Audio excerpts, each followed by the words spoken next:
Več kot 700 gradbenih inženirjev z 5 celin in iz več kot 50 držav je obiskalo Ljubljano v minulih dneh in se udeležilo Svetovnega gradbenega foruma 2019 z naslovom Odpornost stavb in infrastrukture.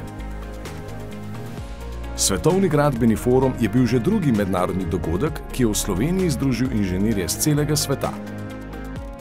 Leta 2012 pa je Ljubljana gostila tudi Svetovni inženirski forum.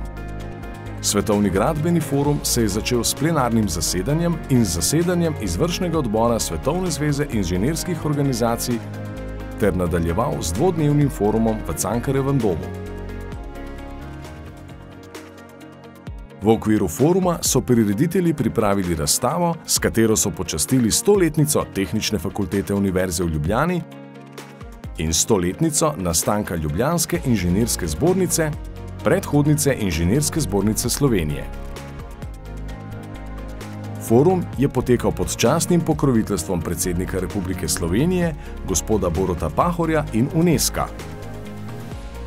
Ugledni gostje z celega sveta, profesorica Jingyu Jan z Kitajske, profesorica Antonija Moropolu iz Grčije, Mark Coleman iz Velike Britanije ter profesor Peter Pfeiffer so predstavili svoje predavanja, zbrane pa je nagovorila tudi dr. Marlene Kanga, predsednica Svetovne zveze inženirskih organizacij.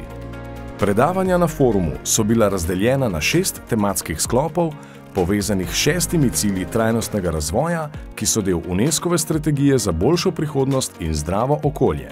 Tematski sklopi foruma so bili energija v 21. stoletju, gradbeništvo 4.0, kulturna dediščina v digitalnem svetu, upravljanje s tveganji zaradi naravnih nesreč, večanje zmogljivosti družbe na področju inženirstva in integralno informacijsko modeliranje stavb.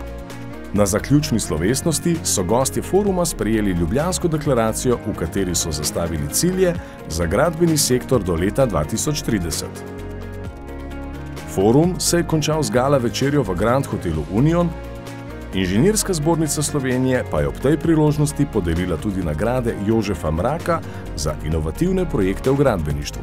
Nekateri udeleženci foruma so se za zaključek udeležili še tehničnega izleta v Škocjanske jame, ki so del UNESCO-ve svetovne dediščine. V okviru izleta so si ogledali tudi Predjamski grad, ki je svetovno znan zaradi njegove umestitve v skalo.